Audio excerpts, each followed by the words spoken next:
Oh, it does tell me we're recording. Welcome to the Hurdle Podcast. Our first football episode back. Super stoked, super excited. You got me, you got Bailey. We're gonna do our first mock draft since the draft's in 10 days. We're gonna try to squeeze in three at the minimum, most likely four, like we've talked about. But yeah, let's get started with the mock. What do you say, Bailey? Yeah, let's do it.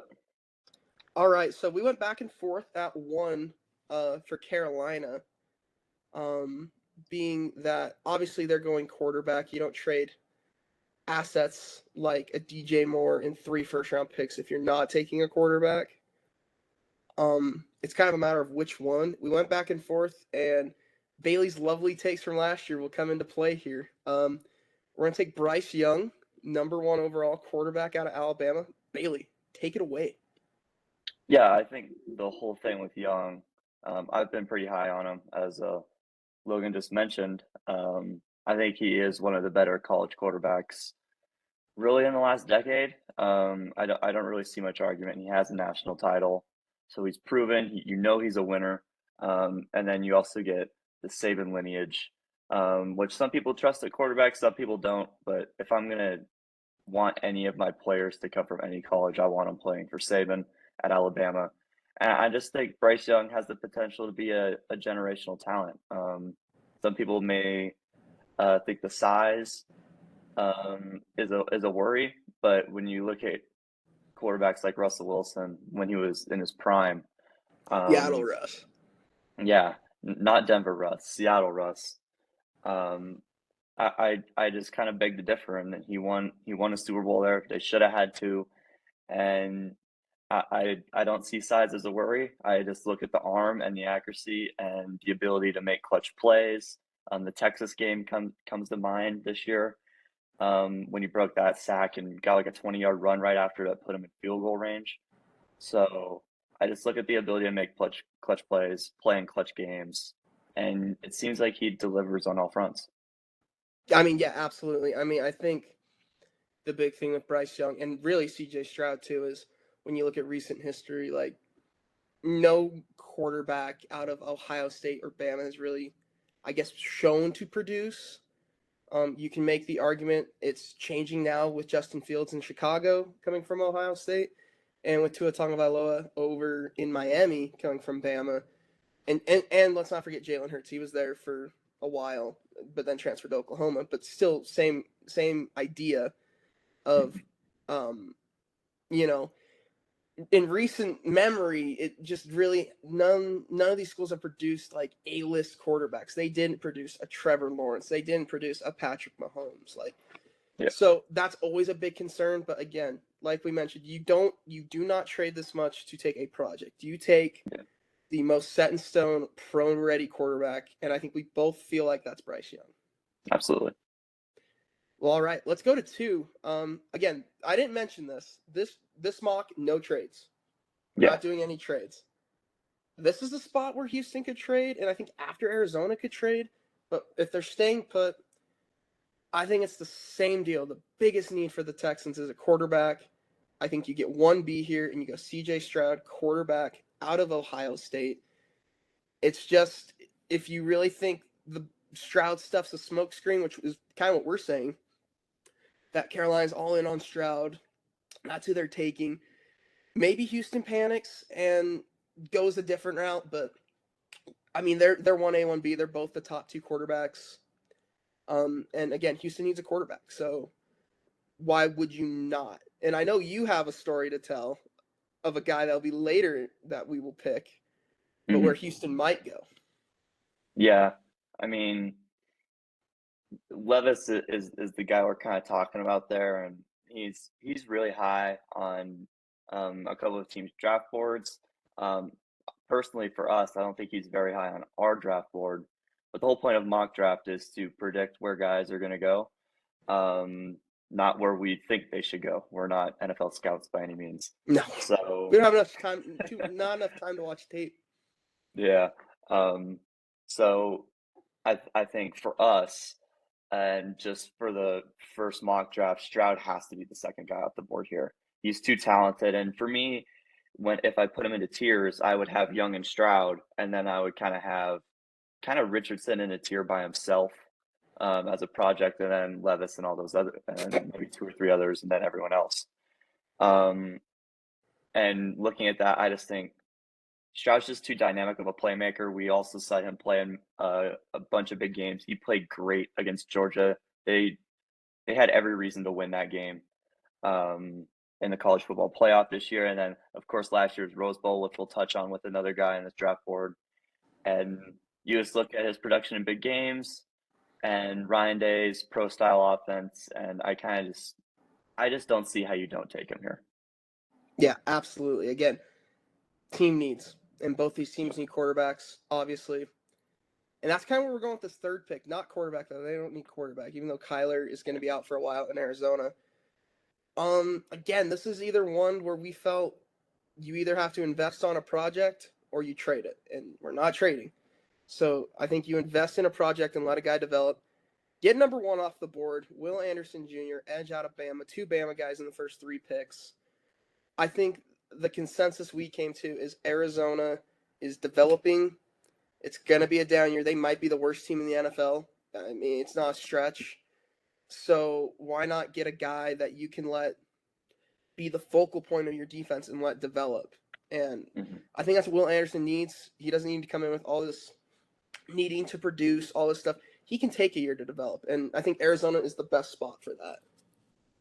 Yeah, I mean, especially going edge in these top picks, people kind of expect instant production from these guys. Like you look at Trayvon Walker last year at 1 and Hutchinson at 2.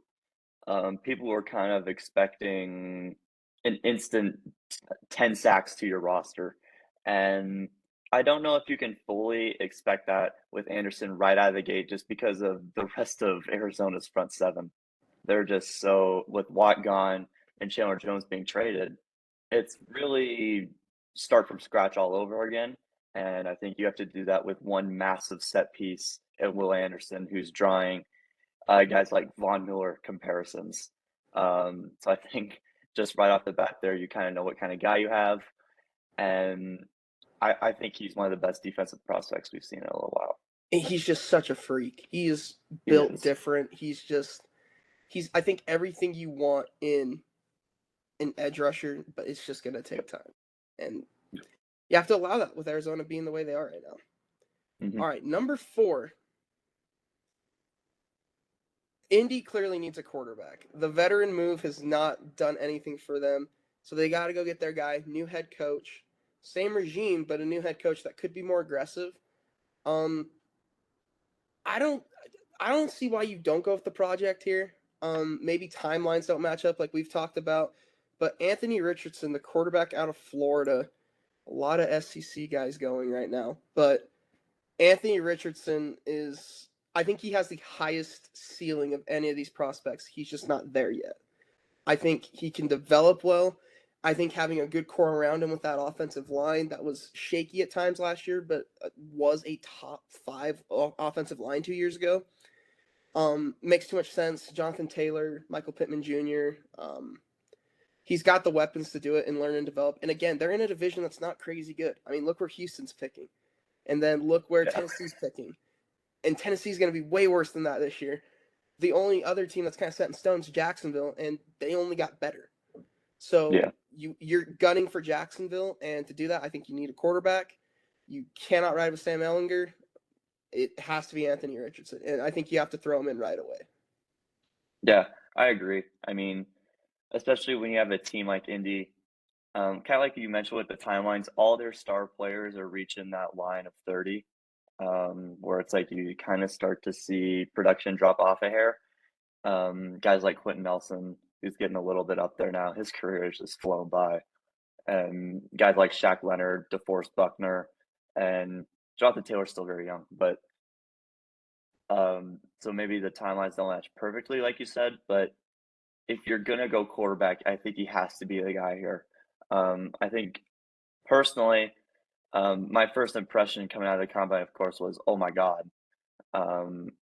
He's Cam Newton-esque in the way his physicals look, just a massive human being. But I I see more agility in Anthony Richardson than I do seeing guys like Cam Newton. Cam Newton was a guy that was going to bowl over linebackers, and Richardson has the potential to do that. I just see that top end speed, and it's more of a I'm going to get around this linebacker kind of guy. And he could be a huge weapon in the red zone. If he does start immediately, I wouldn't be surprised to see double digit rushing touchdowns in his first year. Um, some may say that's a bold prediction, especially out of a quarterback. But it's when you're on the 2 yard line, just throw in that Philly bully package that they use so well. Just push them forward, and it's a touchdown.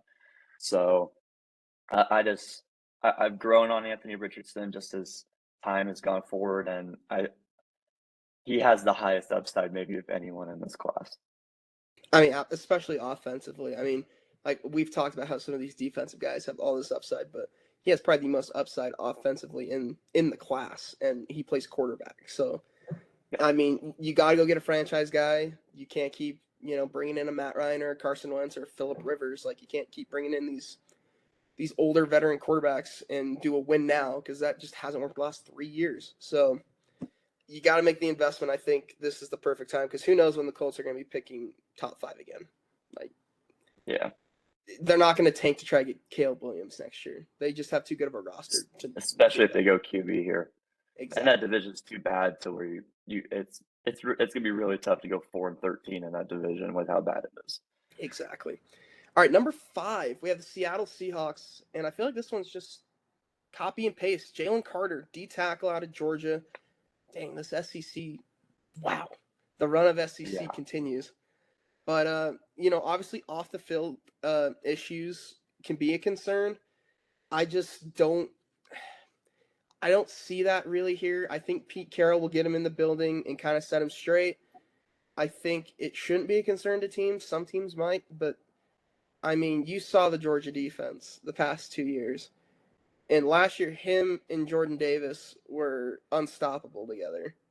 And Jordan Davis had a decent year this year for Philly, kind of in and out. But I think the biggest need for Seattle, you look at the Raiders game when Josh Jacobs had the greatest fantasy football performance ever, and you go, I have to stop the run, and that's what Jalen Carter does. yeah. I mean, Seattle was just so putrid this year in stopping the run that I think Carter just has to be an instant turn it in pick.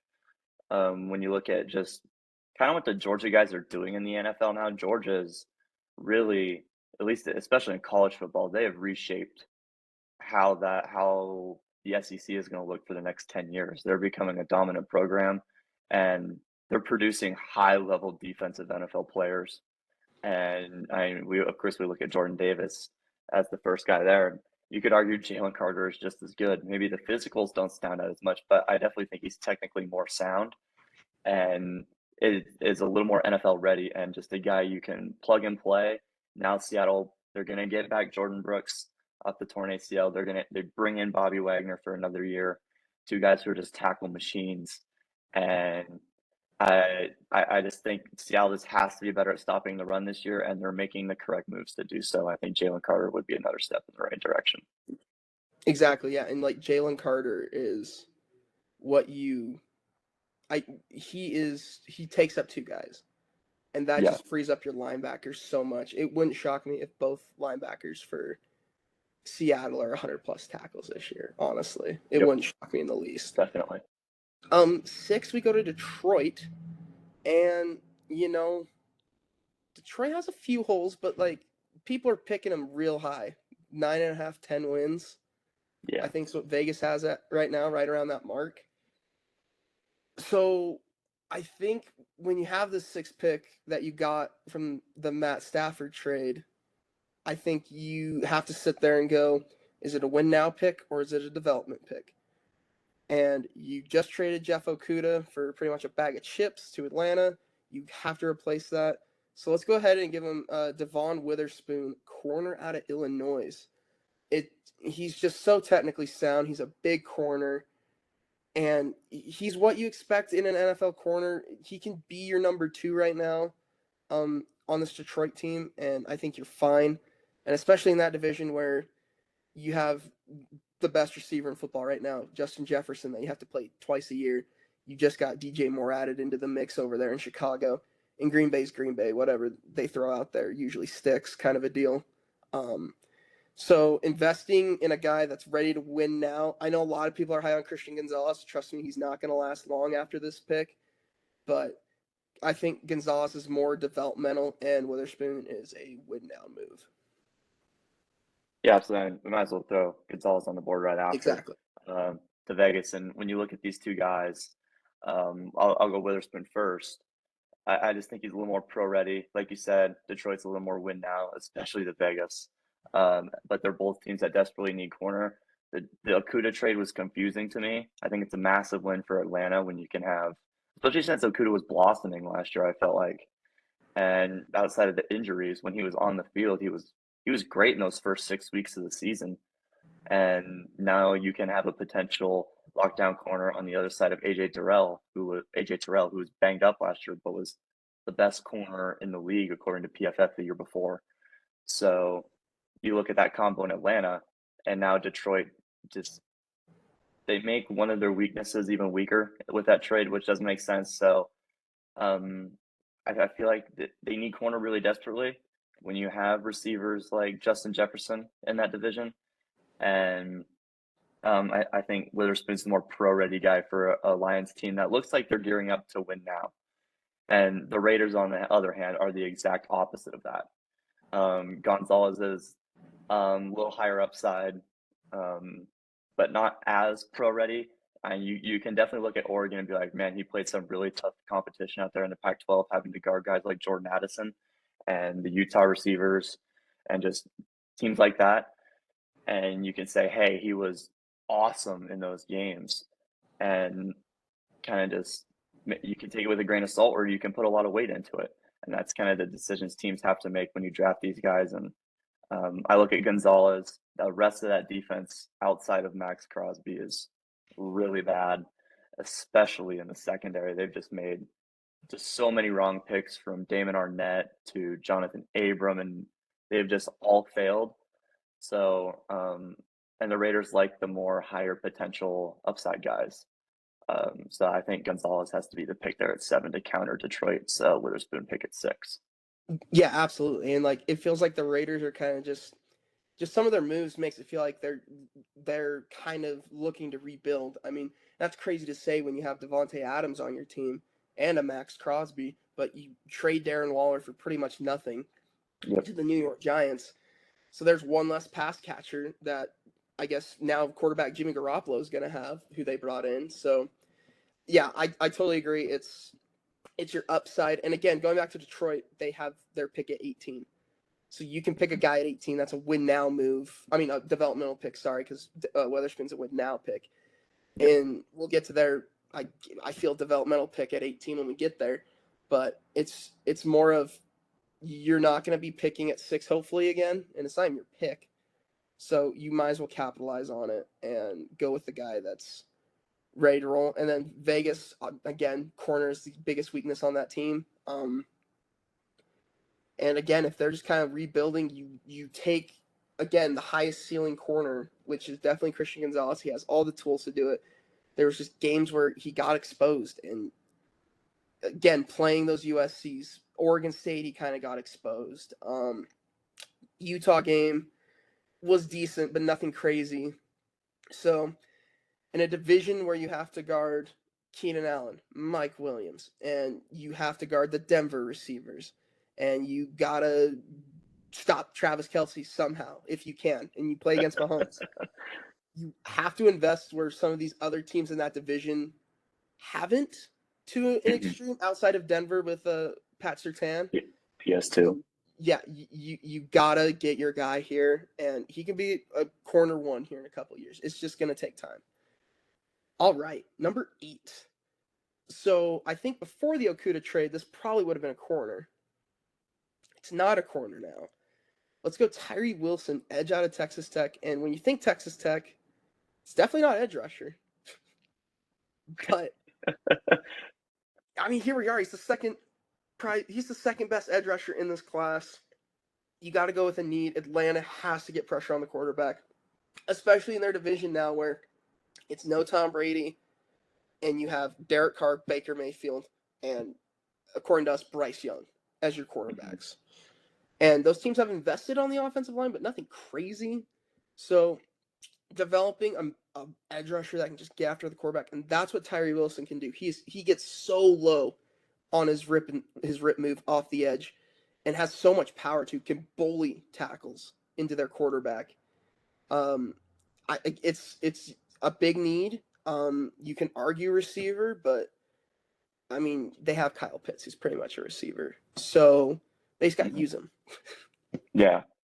I definitely don't see receiver here for Atlanta, especially when you after just drafting Drake London, top 8 last year, I believe, top 6, something like that.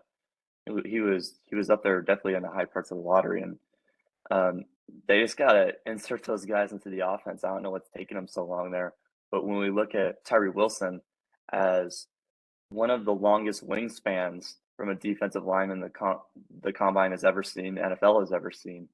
And when I look at that wingspan, I instantly think he can be a dominant finesse rusher off the edge and really get to the quarterback. Um, I haven't watched an amazing lot of film on Wilson. Well, However, because from he what I've plays at heard, Texas Tech. because he plays at Texas Tech, right? They were a pretty rough program there this year. Definitely not. Of course, the stuff with Mike Leach and all of his health concerns and stuff like that. But back to Tyree Wilson, I just think it fits Atlanta's top need. The front end of that defense outside of Gray Jarrett is not that strong.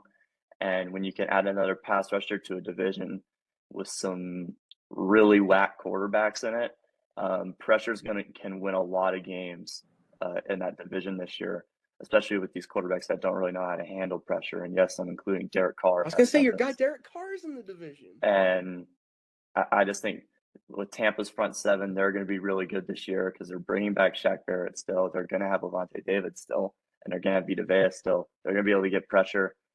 And Carolina still has Brian Burns and Derek Brown, and New Orleans still has Cam Jordan. So you have to be able to match the pressure that these front sevens are getting in the NFC South. And I think some of those guys can really win you games. And I think Tyree Wilson can really help Atlanta win a couple of games early in the season here. And especially for a team that's developing, like again, not a great division. They could mess around and go win it. Honestly, Yeah. they could. So it's just a wait and see, and this is a great investment for this team, especially later down the road. Chicago. Now, by trading down from one, you're in on Justin Fields. You're all in. You have to protect your investment. So let's go keep the local kid home. Let's go Peter Skoronsky, tackle out of Northwestern. I think this one's pretty much should be a just like Seattle. It should be a no hesitation local kid. The comparisons to Rashawn Slater are valid. They both went to Northwestern, so shorter arms, and you have to protect your investment. And that's what Chicago needs to do. They made the right signings, bringing in people on defense. Bringing in Edmonds from Buffalo was huge, and then obviously trading for DJ Moore is a huge weapon for Justin Fields to go along with Darnell Mooney. So I think it has to be O-line. You protect your investment, solidify your other tackle, because you hit on a tackle late last year and produced very well for you in Jones out of Southern Utah. So I think you have to solidify the other tackle on your offensive line, and that's where Peter Skoronsky comes in. Yeah, I couldn't agree more. And bringing up the Rashawn Slater comparisons, Rashawn Slater is really freaking good. So you want to bring it if you want to bring in a tackle with that heritage that really just replaced Slater in that program, kind of has the same stature. They kind of play fairly similarly. It looks like you're going to get a really freaking good tackle. And Skoronsky, like you said, you're all in on Fields now with the trade down from 1 to 9. You get a guy that now you want to get a guy that to protect Justin Fields, so you're now pushed all your chips in. And I just think it's too obvious of a pick. Paris Johnson's the other kind of he's the 1B in this scenario. It's a coin flip of whoever Chicago wants to take here. But I think Tevin Jenkins for Chicago should struggled at the tackle. Maybe now you move him inside the guard, and Skoronsky you get as your premium left tackle there. Exactly. And again, I think the defense is fine in Chicago. They played very well, and you got to have the the line help to protect your quarterback in this division because there's pass rushers all over the board. Yep. All right, at 10, Philly. Philly's not. I mean, this is not even Philly's pick, but you kind of sit there, and again, we're recording this at like there's news about certain things, so this pick could obviously change. Yeah. And we'll hint at where we're going. The rumors of Buda wanting out in Arizona. Philly needs a safety after losing Chauncey Gardner-Johnson to Detroit. So for now, let's just give him another safety to fill it in. And it may be rich for some people, taking a safety in the top 10, but Brian Branch out of Alabama is a guy that can come in and fill that hole that Chauncey Gardner-Johnson left. I mean, very physical, plays very similarly, just maybe isn't the same size, but plays just as physical. Yeah. And I was really high on like guys like Kyle Hamilton last year, who I thought was potentially the best player coming out of that draft, and he got taken at 13 or 14 to Baltimore last year. And people are looking at this pick, safety at 10, and kind of holding their hands up. But um, I just think it makes too much sense. You have to go, and maybe if they get Buda, this is definitely not the pick. They're not going to take safety at 10 if they go out and get Buda Baker. That's just, it's going to be completely off the table. They'll go with like Paris Johnson, get a line and shift that line around somehow to where it fits. But when I look at Brian Branch, I just think of a dynamic playmaker, just like how Chauncey Gardner-Johnson was for them last year. Led the league in picks, I believe. He forced a ton of fumbles. He was just a turnover machine while playing just great coverage. And you could argue he was their best defensive player last year. And to lose him to Detroit is a giant loss, and you want to repair that hole as fast as you can as a Super Bowl contending team with Jalen Hurts on the last year of his rookie deal. You want to make one more really, really serious push while you're not paying Jalen Hurts that $40-45 million a year. Yeah, absolutely. And like the idea, this is where I first said, oh, maybe Bijan, because they lost Miles Sanders to Carolina. But it's one of those things where it's so rich for a running back. I think it's richer for a running back here than a safety. And they're both needs. And I mean, who knows? I mean, later down the board, if he's still there, I'm sure Philly would take him. Or if he starts falling, I'm sure Philly would trade up. But it's just one of those things where you fill the biggest hole and biggest need on this team. And it's definitely on the defensive side. And it's definitely at safety. All right. 11, Tennessee. This is where a receiver could go off the board. They're running the ball, assuming they keep Derrick Henry. So what do you do when you lose a franchise left tackle in Taylor Lewan because you cut him just because he can't stay healthy? Just go get a freak of nature. Go get Paris Johnson Jr. out of Ohio State. I mean, a mover. He really moves people. I mean, that's what you want out of your tackles, especially in the run game. He also has great pass pro setup, so I wouldn't be concerned if for some reason they want to throw with Ryan Tannehill or Malik Willis. But in the run game, Paris Johnson's elite. He could be the best tackle. It's ultimately your preference. This whole class feels like a 1A, 1B at a lot of the positions. And Tennessee's going to get, I think, a solidified left tackle for the future here. Yeah, absolutely. I really can't agree more. Like I said earlier with Paris, just a little more flexibility. So maybe if you don't care for him at tackle, you have another guy you can have there and fill him in at guard. But when you take a offensive lineman this high, you want him to be your premium guy on the outside guarding the most elite edge rushers in the game. And I think Paris Johnson can absolutely do that. And when you have a quarterback controversy like you do in Tennessee, which is it's one of the more awkward ones I think I've seen in a long time. With Malik Willis there, like there's and Tannehill, there's two totally different styles of quarterbacks. So I think you just say, hey, we can fill one of the 11 pieces on our offense efficiently here with Paris Johnson, and we think he's going to be a stud, and let's just throw him there and keep it as long as we can until we get a franchise quarterback. Yeah, absolutely. I mean, I think the last time we had a quarterback room like that was probably Baltimore when they drafted Lamar and Joe Flacco was still there. Yep. Two completely different styles, and you just kind of had to be like, well, you got to stick with one. Yep. So then let's go Houston at 12. We alluded to it earlier. This is the Burrow and Jamar Chase effect. If you're taking C.J. Stroud, I'm sorry, he cannot be throwing to Nico Collins and Robert Woods. I'm sorry, it just doesn't work like that. So I think you swing for the fences offensively. I think D'Amico Ryans can figure out that defense. Give him his teammate. Give him JSN, Jackson Smith, and Jigba, wide receiver, Ohio State. I feel like it makes too much sense. I mean, you've seen it in Cincinnati, and they need a receiver. And we'll touch on the Rose Bowl game, Bailey, if you want to go ahead and take that. But that Rose Bowl game that he had 2 years ago is insane. It's one of the more dominant performances I've seen from a wide receiver, college or pro.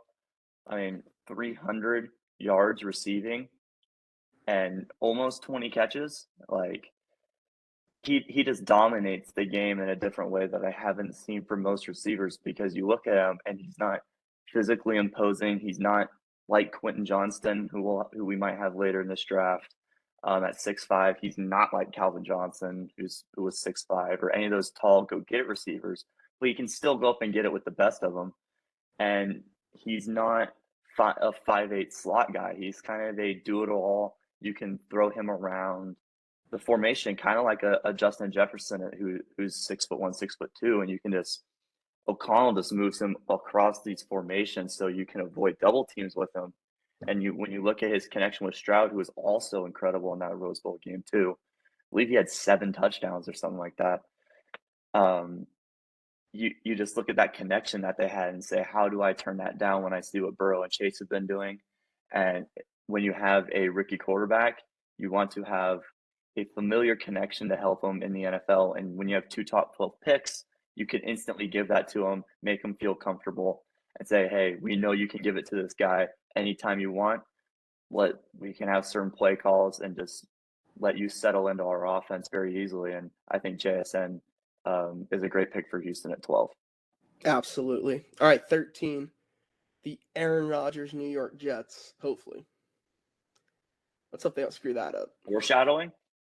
Foreshadowing. It would be a Jets thing. It would be a Jets thing.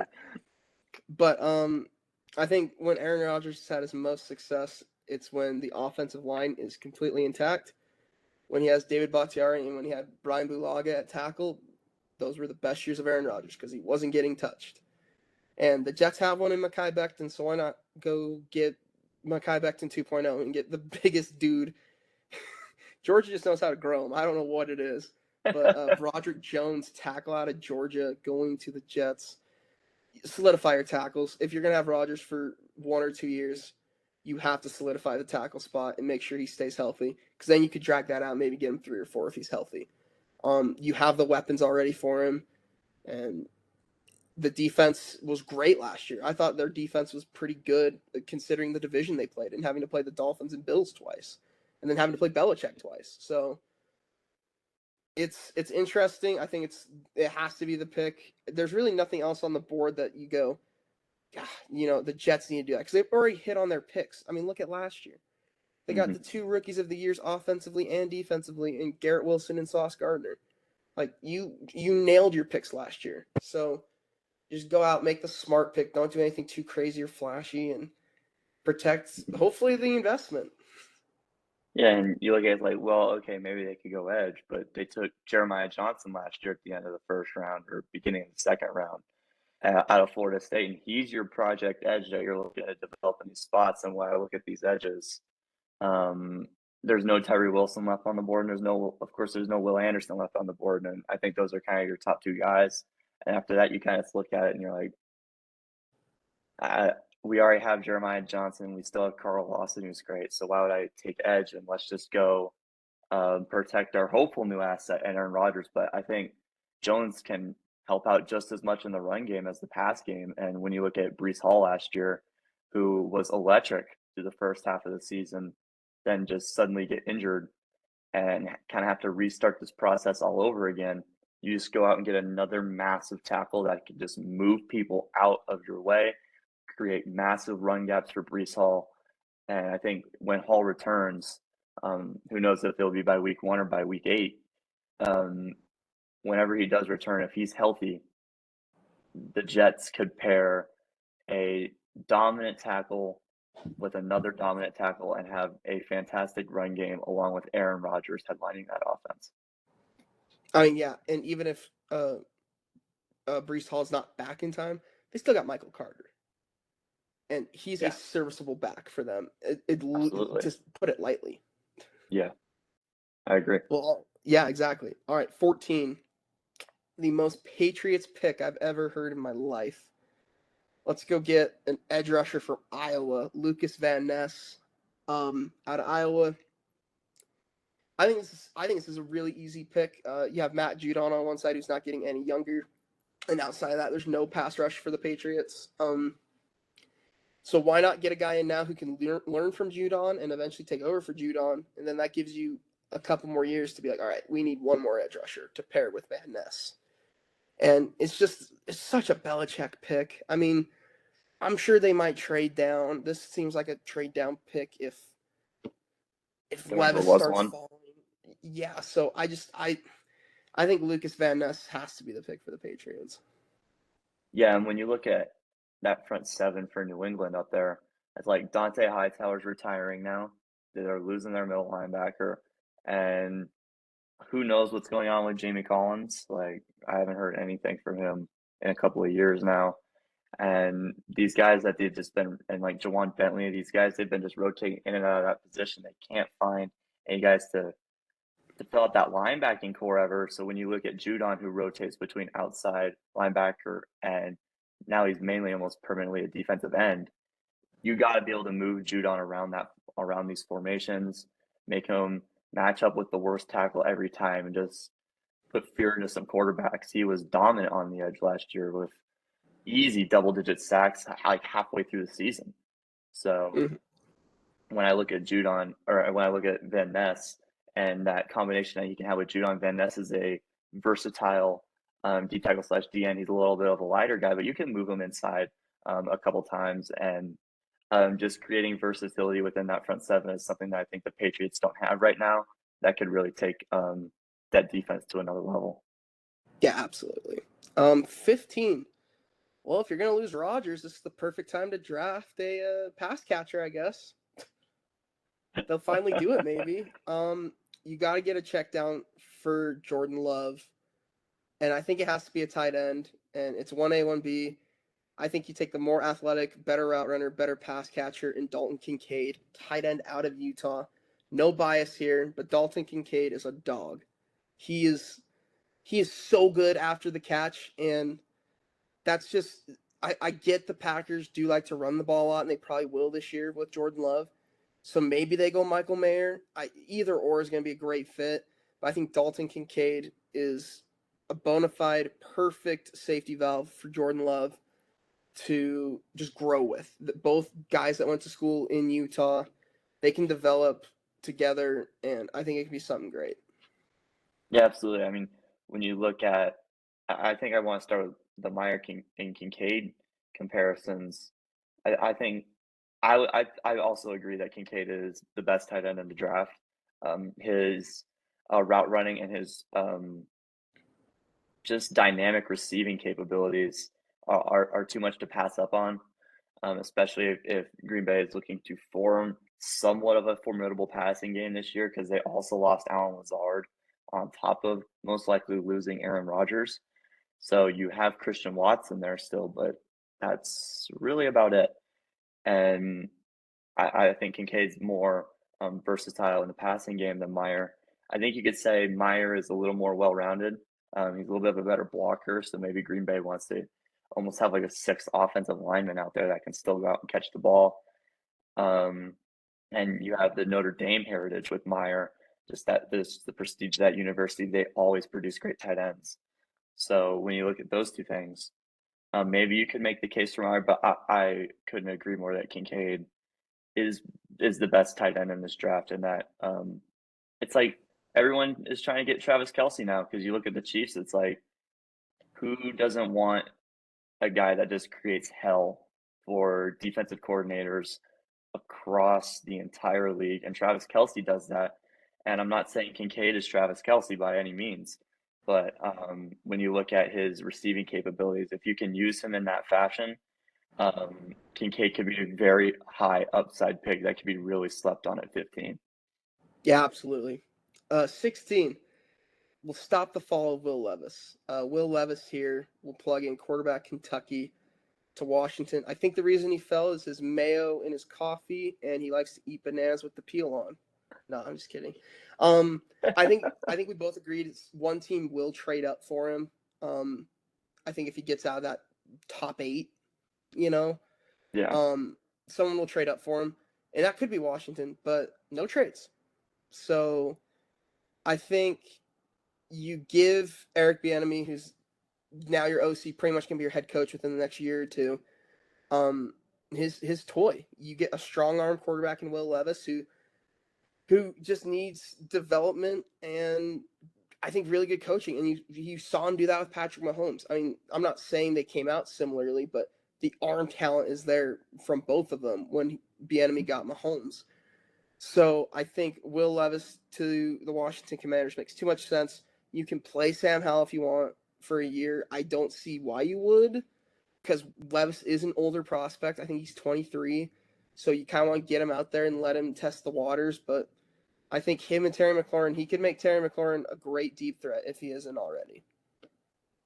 Yeah. I mean, yeah, I kind of just want to, I'd really just be echoing everything you said, especially with the new ownership. I think that's a big thing with the Commanders being bought for $6 billion. Too bad none of that could go to a new Sean Taylor statue. Hopefully that does. But when I look at Will Levis, um, Mahomes is an interesting comparison. I definitely think we're not saying he's Mahomes. It's just when you look at the pure strength of his arm, you think along the lines of Mahomes, Josh Allen, guys like that who can really just huck it and chuck it. Um, I kind of get just like a bigger Zach Wilson kind of vibe with Will Levis, Which which could be scary. isn't great after what you've seen with Zach Wilson on the Jets for the last couple of years. But you look at just the sheer arm strength and pairing him with Bieniemy, a new ownership, you can just hit hard reset on this franchise, keep your star receiver in Terry McLaurin, and have some utility guys there in Washington with Logan Thomas and Curtis Samuel, and then you still have the running game with Brian Robinson and that Gibson 1-2 punch. So I think Bieniemy, you just got to give him tools to work with. Right now, they don't really have a quarterback that you're saying, man, Bieniemy can really work with that. Let's just give him if he wants a new start, let's just give him a new start. We'll give him Will Levis, and we go from there. Exactly. 17. This is the most copy and paste one I think we've had so far. We said it a couple times. This is the most copy and paste. Joey Porter Jr., corner out of Penn State. When your father plays for Pittsburgh, you know the Pittsburgh culture, and Pittsburgh needs a corner. I don't think there's much debate here. Um, I think bringing in Patrick Peterson was a low key, under the radar signing for the Steelers, especially if they go corner here. A guy who can mentor Joey Porter Jr. And he doesn't have to be the number one right now, but he Mm-hmm. can definitely transition into that. And again, copy and paste, man. Some Yeah, of these picks just make too much sense. yeah, I agree here. And when you have a corner that can be your two and learn from a guy like Patrick Peterson, who has over a decade of experience in the NFL, I think that's something that's incredibly valuable. And you can have guys like Minka help over the top, who you could argue is a top 3 safety in the league right now, and just pair that with TJ Watt and Alex Highsmith on that line. And if Cam Hayward, if he's still there, he doesn't end up retiring. But when you have that front seven, you just want some you get familiarity with Joey Porter Jr. with his dad being an all-pro linebacker there, but you also get a solid all-around corner to help on the other side on that secondary. So yeah, I agree. Well, alrighty. 18. We kind of hinted at it earlier. So Detroit goes Witherspoon, the win now move. So who's the investment pick and a further down the road pick? And we're gonna go D tackle. They need to stop the run. That's a huge one in that division. So go get Kalijah Cansey, the D tackle out of Pitt. I mean, it's easy to compare him to Aaron Donald because they both went to Pitt. They're similar builds. I think he's easily a tier lower than Aaron Donald coming out. But you can develop him in Detroit, and Dan Campbell can get that out of him. And D tackle just makes too much sense for Detroit. I think this one is similar to the New England thing for me. You just gotta decrease Aiden Hutchinson's double team rate as much as you possibly can. Get other threats on that D line, so offensive coordinators can't just say, "Hey, we're going to shift our line to the left every play and double team Aiden Hutchinson every time." And you have to develop some threat from the interior. The reason when you look at like teams like Philadelphia, the reason why Hassan Reddick was so successful this year and led the league in sacks was because you have guys like Fletcher Cox, you have guys like Brandon Graham with him on that line, and the new acquisition Jordan Davis. So they had other threats to say, hey, you can't just double team Reddick all game long. And Reddick feasted off those opportunities. So if you can have the same style and structure that Philadelphia had, I don't see why you would turn that down and help Aiden Hutchinson out a ton here. And that's just from Cansey being on the field. That doesn't say anything about what he actually does for the team and his abilities. Yeah, absolutely. And, you're going to have linebackers on that team like Rodrigo, who is going to feast with having Cansey there in the middle for sure. Yeah. All right, 19. Tampa's such an interesting one because you could say, what don't they need to improve on? And it's really just receiver because they have a great receiver duo in Chris Godwin and Mike Evans. I mean, and we love their front seven, but I think there's questions and holes to say the least, especially if Devin White leaves. He requested a trade. They really don't have a ton of pass rush outside of Shaq Barrett. So let's go ahead. Let's give him a prospect out of Georgia. Let's find his name. I believe. Yeah, Nolan Smith, edge out of Georgia. I think it's copy paste. It's a Georgia defensive player that can be your pass rusher. Yeah. What team doesn't want more pass rusher? We said it earlier with Atlanta. If you can get pass rush in this division, that could win you some games and could win you the division. And right now, it feels like Tampa's still on top of the division, even without Brady. They have Baker right now at quarterback. So I think you just have to go with the most upside pick here and take Nolan Smith.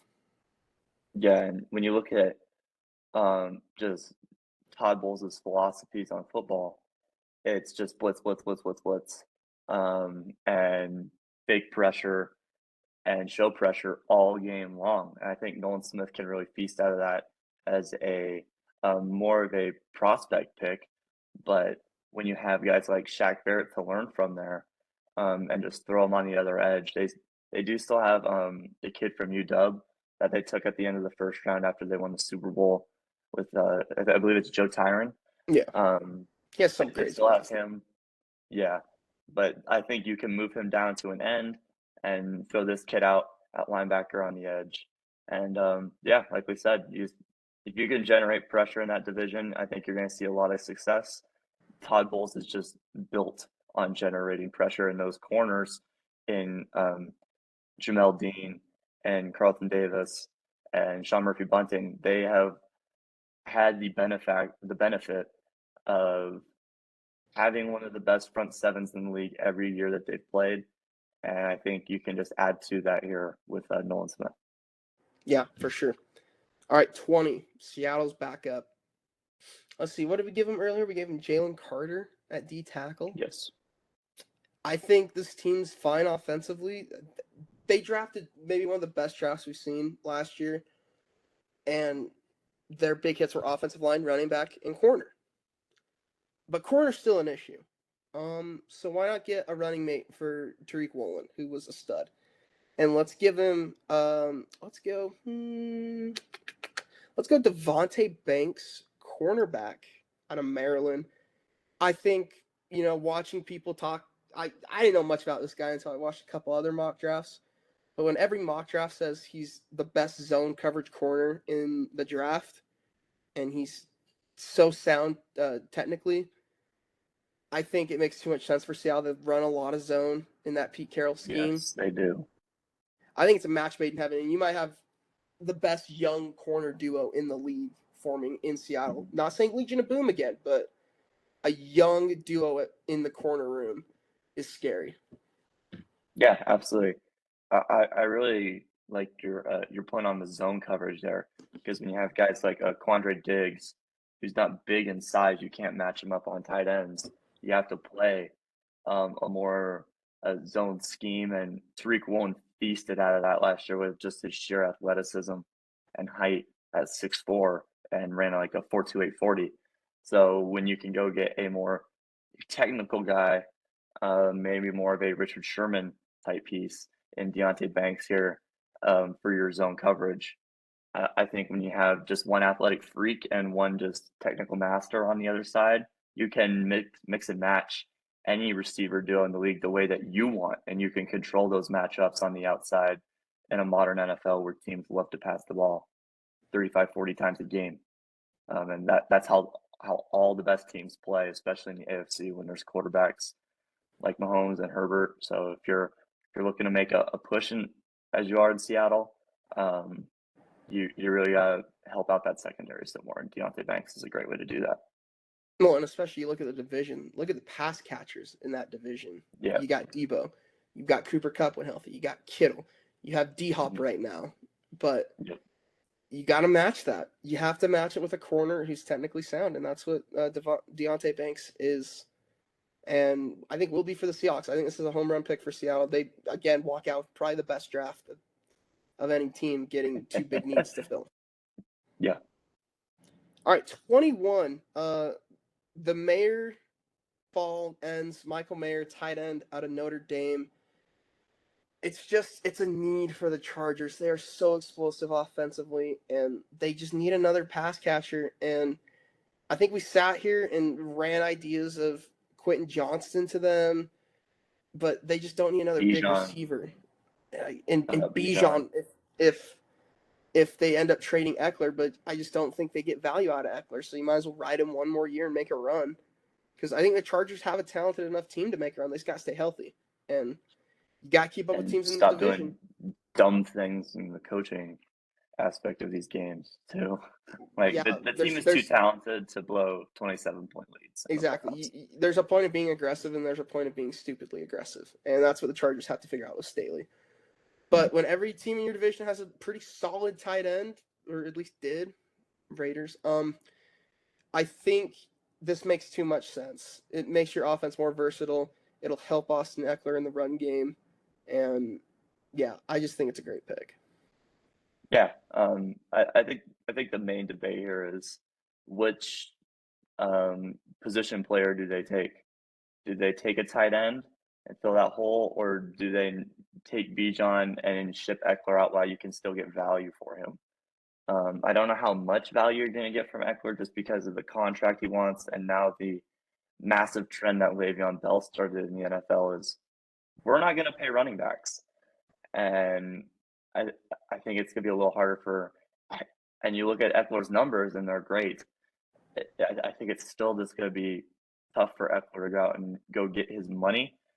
So maybe you take a risk and maybe like, hey, we're not going to draft Bijan. We're going to play Eckler this year, and maybe we can bring him back for pennies on the dollar, because nowhere else will sign him for $15-16 million a year. The Giants are struggling giving Barkley $15-16 million a year due to his injury history. I think the only two running backs that have been like, hey, we're definitely going to pay this money is the Niners when they just traded for McCaffrey, and Tennessee with Derrick Henry because they run the ball so often. So when I look at that, I think Meyer just kind of has to be the pick here. And you just run the risk with Eckler and say, hey, maybe we can bring him back for $5-6 million less than what he's looking for. And if we lose him, we lose him. That's kind of how you have to go into it. And it sucks with a talent like Bijan on the board where you can just easily replace that if you do lose him. But I think we made the argument that second round, you could go get Gibbs out of Bama and just stash him. Yeah. Yep. Worst case scenario. And the one nice thing about drafting running back in the first round is you get that 5th-year option. But it's just like the shelf life of running backs in the NFL, it doesn't hardly ever breach past 30 now. Doesn't age well. No, they just don't age well.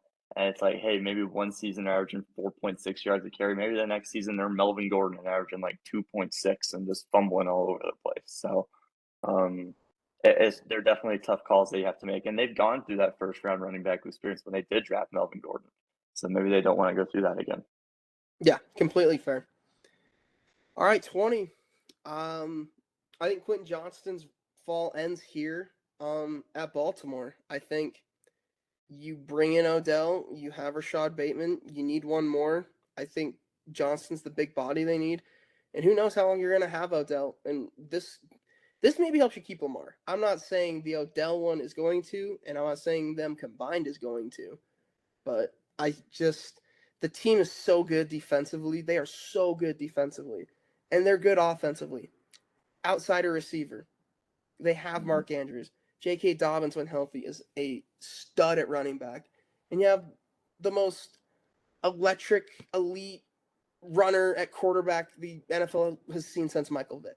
So I think you make him happy, you get him his weapons, and you pay him. Yeah. I that's kind of how it's looking. It's crazy how the Lamar Jackson timeline has kind of just shifted. Like 1 month we're looking like, yeah, there's 100% chance that this dude's out of here and he's gonna get traded, especially with that non-exclusive franchise tag that they gave him. But then you look at all the teams, it's like, what team is going to trade 2 first-round picks for him? And it really just it was one of the I've never seen an MVP not go onto a trading block and not come off of it in a heartbeat. And I think this is an incredibly rare situation that you have in Baltimore. So now the whole thing is Lamar going to play for them or not under the last year of his deal. Maybe he just sits it out and waits. But I think if you're Baltimore, you go, hey, we're getting you these weapons now. We want to make one last push at this. Quentin Johnston's a massive big body receiver that you can pair along with Mark Andrews and be incredibly happy. And I think he fits that receiver room very well because now you have your more move it around the formation guy and Odell, who can just make highlight play after highlight play. And then you got your safety valves and Andrews and Bateman. You need to go up and get it, guy. You need a guy that can stretch the field just with his sheer size and athleticism. And I think Quentin Johnston's absolutely the guy for them in Baltimore to do that and make that offense potent in the passing game. Absolutely. All right, 23. The Minnesota Vikings. Bailey, take it away. You pushed hard for this one, so I gave it to you. Okay. There's definitely a few ways that they can go here. After losing Michael Pierce back to Baltimore, Za'Darius is on the trade block. I'm surprised Daniil hasn't requested another trade yet. So they're losing edge pieces. So maybe it's, hey, we go Miles Murphy at edge. Let Za'Darius get what he's asking for. But I think when you have Kevin O'Connell, you have to address the loss of your big slot guy and Adam Thielen. And I look at the best slot and just the best receiver left on the board, and that's Jordan Addison. He's just such a dynamic playmaker out of USC. And I do think, personally, I think he's the second best receiver in the draft. Him and JSN are actually very similar when I just look at how they play and the kind of offenses that they played in over the course of college. And you look at that offense, you have Hawkinson still. Justin Jefferson is easily a top 3 receiver in the league. Most people say he's the best. And I'm getting there. I still think Devontae might be one, but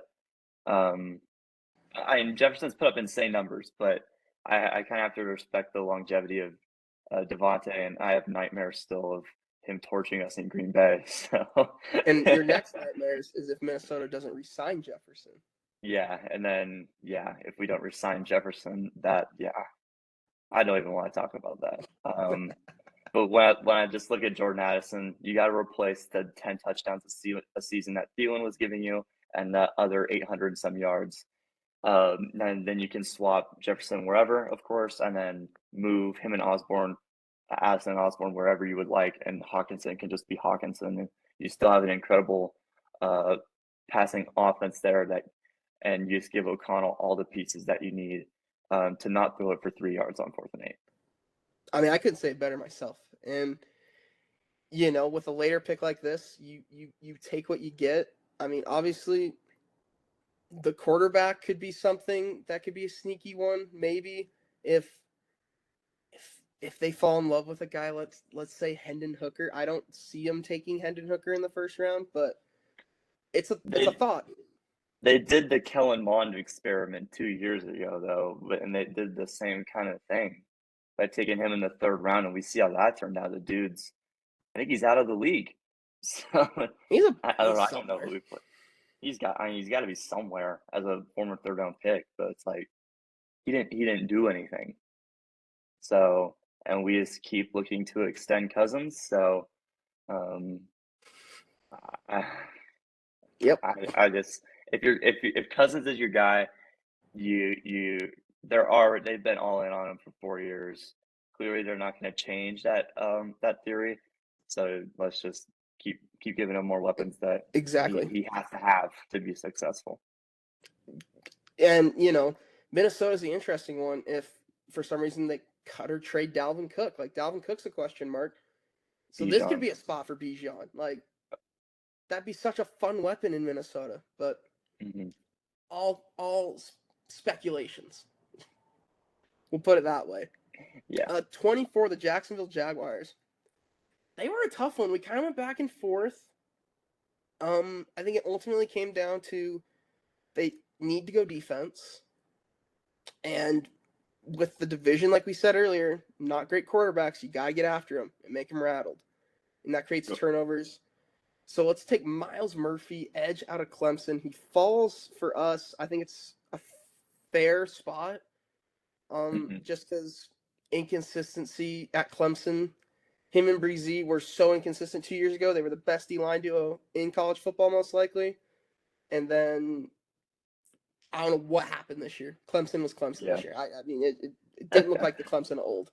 No. So I think you take the physical attributes of Miles Murphy and you let him run wild with Trayvon Walker on the other side and Devin Lloyd manning the middle at middle linebacker, and you just go to work. Because again, I don't think in this division you're super afraid of any pass catchers outside of, I guess, Jackson Smith and Jigba if that happens, and Michael Pittman. Like Yeah. the rest of them are on your team. So Hmm. I think edge has to be the move for Jacksonville, and he's the best edge remaining on the board. Yeah. When you have a guy like, who knows what's going to happen with Josh Allen, um, in the coming couple of years. Um, and you just took Trayvon Walker at one last year, um, which was a very interesting development that happened at the end of last year's draft, where it's just like, oh, all of a sudden Trayvon Walker's number one. Um, I think you can put another edge opposite side him, move him maybe to more of an edge position, and throw in Miles Murphy. And let's just keep the pass rush going, keep developing those guys. I think another place they could go is corner, just to get another guy out there in that secondary. Like you said, there's no pass catchers in that division to really be afraid of until you hit the big guys in the AFC. Um, and they handled the Chargers really well. And Keenan was healthy, and Gerald Everett was healthy, and Mike Williams was not healthy um, after that Week 18 debacle. But I just look at Jacksonville, pass rush, pass rush, pass rush, and let's just add on to it, and let's just recreate Jacksonville. Exactly, and it's such an investment pick again because they still have Josh Allen, but who knows if Josh Allen's going to be there in the future in Hmm. the next year or two? Like you just never know. Yep. 25, the New York Football Giants. I'm sure Nick's going to love our pick here. I really wanted to clown him and have him take Stetson Bennett, I but mean, that's just it's, not going to happen. Um, so let's go with a guard, the best guard in the class. It's a reach, but they need guard. So Osiris Torrance, guard out of Florida. He protected Anthony Richardson. Daniel Jones needs protection. And this guy's a great blocker in the run. If you're going to have Saquon be your running back, and I think it's a pretty clear cut. They got to go offensive line. They've been going offensive line the past few years, and it's kind of been paying off. So hmm they brought in great acquisitions. Obviously, Darren Waller trade and Bobby Okereke at middle Yep. linebacker. So I think their defense is set. I think their offense is set. They just need to build upon that and go offensive hmm line. Yeah, and we were this could be another Bijan spot because who knows what's going to happen with Saquon. Um, we were thinking D tackle, but it's like Dexter Lawrence is most likely coming back. So, and he was a top 3 D tackle last year. He was incredible for them. And then our third thought was edge. But then it's like you have Kayvon who took a 5 last year, and you have Aziz Ojolari on that other side. And it's just like they already have some young, talented prospects there. So you got to go fill the interior of this line. They got crushed up the middle last year. There, I wish like Tyler Linderbaum was in this draft for them because he would help them out a ton. There's just no superstar centers that you can say, hey, we're just going to plug you straight in and you're going to instantly be our starter. He's the best interior lineman in this draft. Maybe you trade up for a tackle like Paris Johnson. You can just move him inside. But that's a fairly hefty price to pay for an interior guy at a top 12 pick. So you have Evan Neal, who was streaky last year, but when he was good, he was really good. And Andrew Thomas really was a late bloomer for the Giants last year on the other side of that line, and he's turned into a dominant run force for them up front. So just pad the interior of that line and let's just fill the whole thing out and hope to continue on the path that Daboll started him on last year. Yeah, exactly. I mean, and you could take a guy here like Darnell Wright, the tackle out of Tennessee, and move him to guard. Yep. But I personally, as a former lineman, you prefer where you've been playing. You either prefer tackle, you either prefer guard, or you prefer center. There's really no in between. So I think you just have to take a pure guard here, and it's a rich pick, obviously, a guard at 25, but it's what you need. It's a needs kind of thing for the Giants right now. Yep. All right, who baby? Dallas Cowboys. This one's all you. I would love Bijan. Him and Tony Pollard would be such a fun backfield. But I'm going to restrain myself and do the smart thing. I really want to just do the smart thing. And what Dallas needs in this division, you saw it in Philly. You saw it in Philly, and you see it in New York. They run the damn ball. Mm-hmm. And you got to have a guy that stops that. So I know there's character concerns. I know it's a risky pick, but Dallas loves doing this. They love taking the risky pick. It's a Dallas thing. And I'm going to give him Brian Brzee, D tackle out of Clemson. I think he fits the mold. I think we have the pass rush already. The back end's fine. You bring in Stephon Gilmore, who was a huge acquisition. Yes. You don't need receiver. You brought in Brandon Cooks. So I feel like it has to be a D-line pick. You can look offensive line. Offensive line's not getting any younger. But you did that last year in a pick I clowned, but turned out to be a pretty good one, even though he still holds like crazy. In Tyler Smith, but I think you have to go D-tackle here, and Brian Brzee is, I think, too much of a talent, and there's too much potential there from 2 years ago to have him not be a first-round pick, and Dallas just needs D-tackle in the worst way.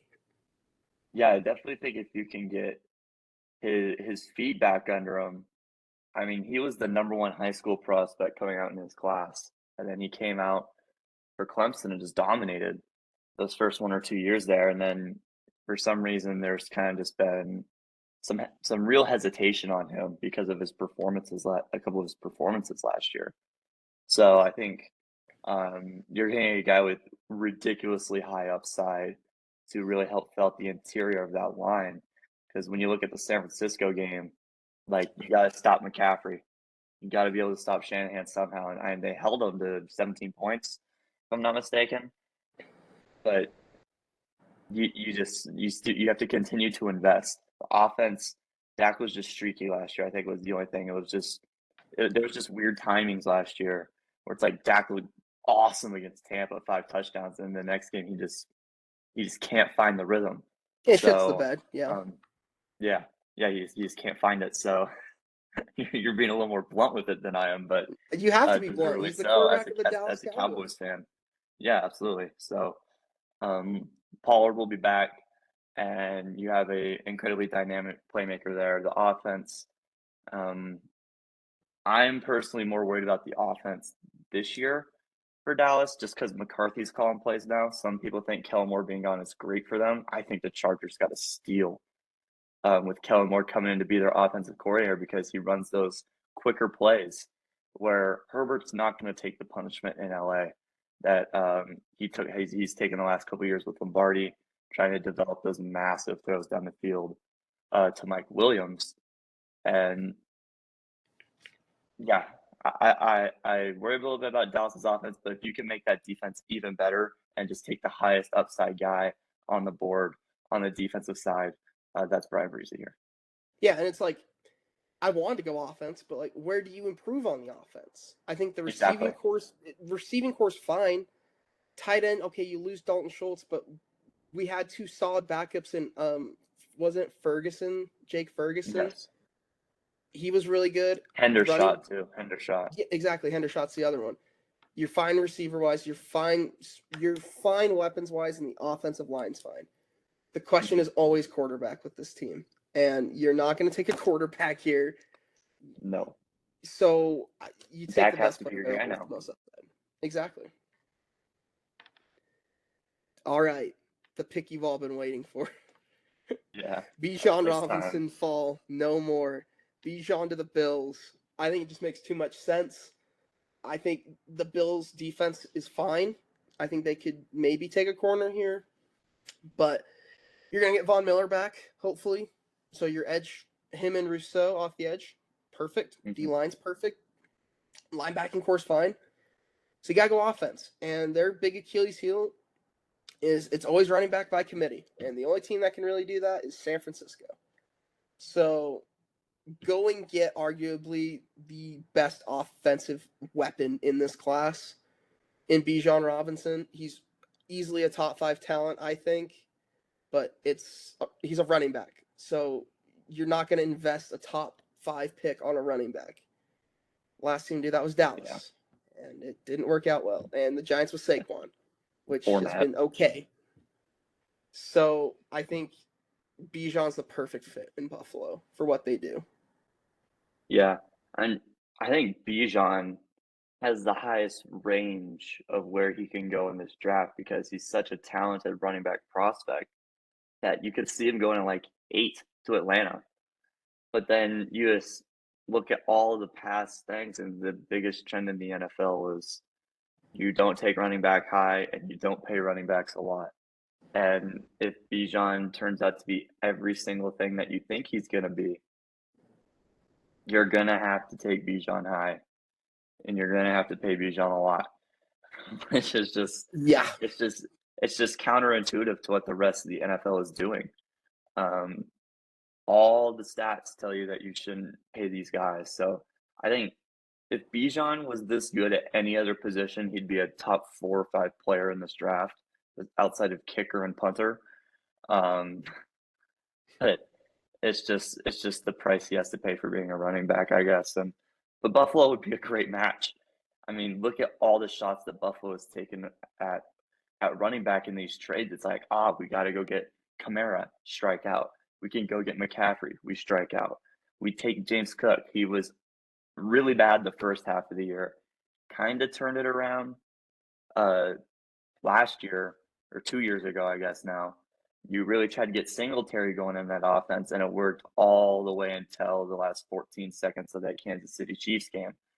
And it's just like, okay, now we can finally get our guy here at 27 who is just a dominant running back prospect. He's the best running back in this draft, hands down. There's no debate from anyone on that topic.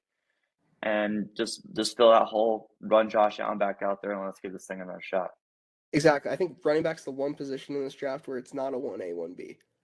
No. This is a unicorn. Like, yeah. I can't remember a running back that had this much hype. I really can't. Like, Barkley probably is the last one, right? I would say Barkley, yeah, because that was 18, and yeah, I don't think Kenneth Walker was really like that. No, because he went not, late. not. I mean, hype wise, not his play at MSU. He was dominant at Michigan State. But yeah, I mean, I think it'd have to be Saquon. Yeah, so you go get him. You have to, I think. right in this spot, you can't let him fall. And I'm sure someone will trade up for him, but I mean, Buffalo could be that team. Mm-hmm. Yeah. All right, 28. The Bengals. What's the one thing we've learned about the Bengals the last 2 years? No O-line? Other than that, because they invested on that in bringing in They did. They did. Their O-line was a little better. Lyle Collins. well, and then they brought in Orlando Brown. Orlando Brown, yes, they did just bring in Orlando Brown and Kappa from Tampa last year. So the So O the line's O-line fine. is definitely, yeah, the O-line's fine now, yeah. There's another thing I'm missing? Yeah, there's this guy called the Burnt Toast, Eli Apple, who kind of lost them a Super Bowl. You could argue because of his terrible coverage, and they have Mm-hmm. still not addressed corner. Mm-hmm. So I want to give him an athletic freak in Cam Smith out of South Carolina, a real big corner that in this division you have to be able to guard receivers. I mean, since he's the only one you don't have to worry about because they're on your team, but Mm-hmm. Pittsburgh's going to be throwing the ball now with Pickett, it feels like. You've got Baltimore making all these investments for Lamar. And then you've got the Browns who have Amari Cooper and Donovan Peoples-Jones, who's a great tandem in Cleveland. They just have to figure it out. Mm-hmm. So I think corner is the obvious move. I think Cam Smith's the best corner left on the board. You can make the argument for Ringo. I just look at Ringo more as a slot, and Mm-hmm. they don't need a slot. Yeah. Yeah, you got to be able to guard guys on the outside. And yeah, I can't believe that slipped my mind. Eli Apple's been atrocious for them in these last two playoff runs. He's been just absolutely awful. Like, he's been terrible. And it's just like, how do you not address that when you have Joe Burrow as your quarterback? You make a Super Bowl. The glaring thing is Eli Apple getting toasted in the Super Bowl by Cooper Kupp to the tune of a Super Bowl MVP. And it's just like, yeah, we're just going to leave him. Yeah, It screw it. doesn't We'll make leave him any there. sense. So I think he's got to get him out of there and move an actual player who has a fresh start. Let Eli Apple get a fresh start somewhere else, and let's just get some talent in that cornerback room. The loss of Jesse Bates is ginormous, and I believe they lost Von Bell too. So now there's like no safety help over the top there because I believe Von Bell went to Carolina. So now with just no safety help over the top there, you got to get some secondary. Otherwise, you're not surviving in the AFC. And if you're looking to make Super Bowl runs with Joe Burrow at your quarterback, which you definitely should be looking to do that, you got to get some secondary in that thing. Otherwise, you're going to be just getting tossed around the field by guys like Stephon Diggs and Travis Kelce. Exactly. And like they could be a team that maybe looks at where Brian Branch is on a lot of people's boards.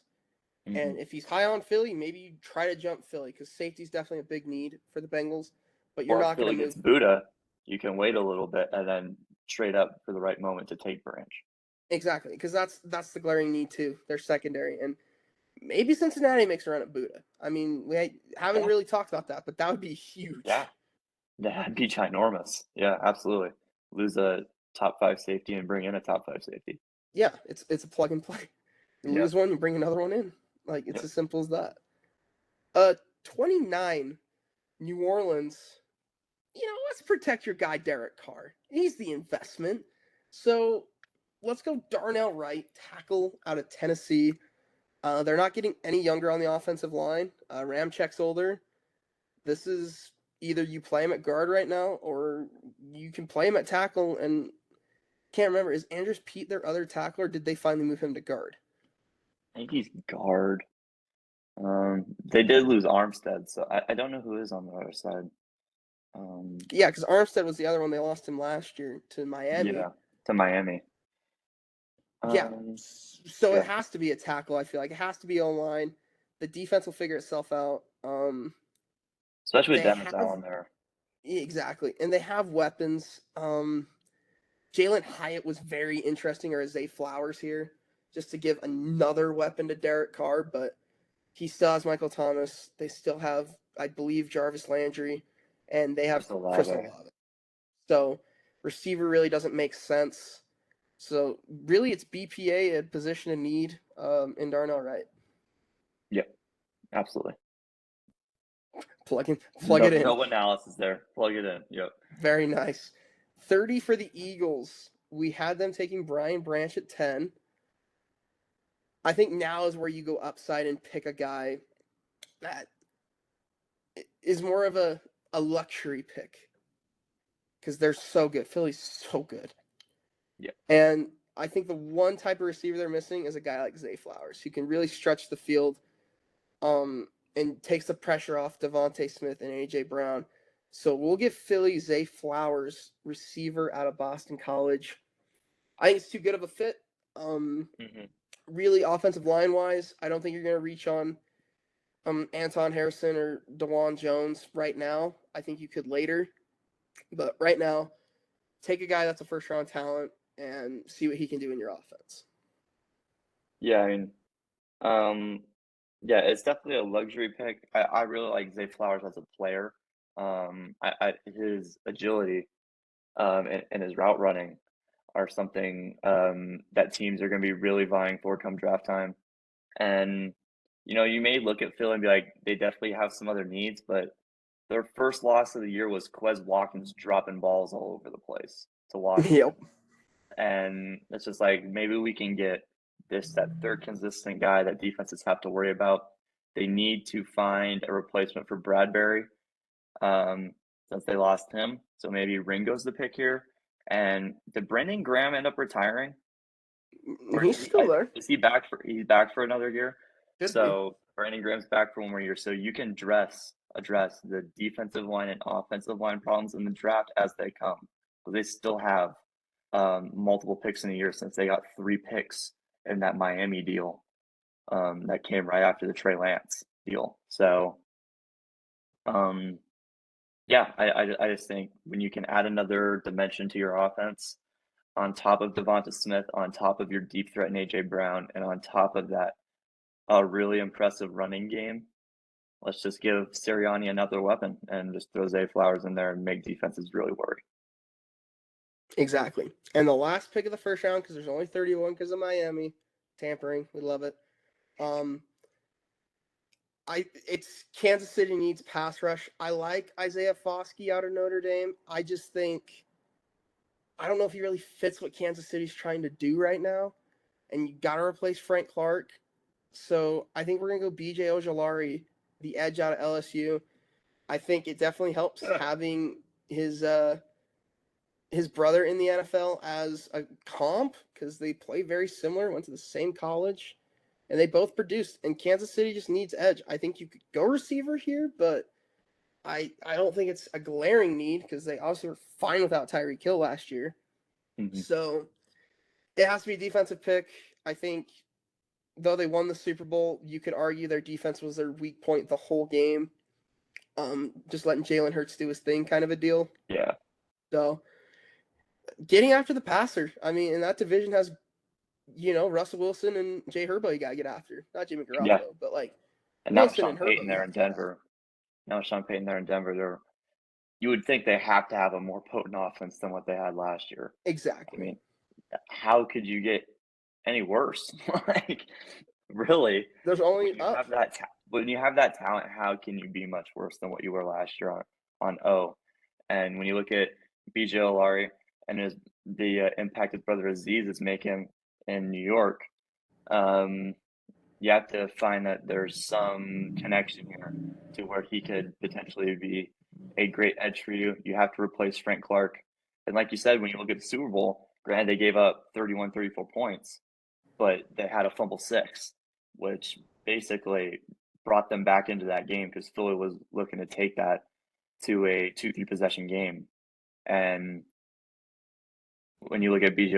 Ojolari, he's just a guy that you can just throw right in there, replace Frank Clark, not worry about the cap yet, and fill a hole that you have on that team and just try and go out and win another Super Bowl. Exactly. Well, there's first mock draft. Yeah.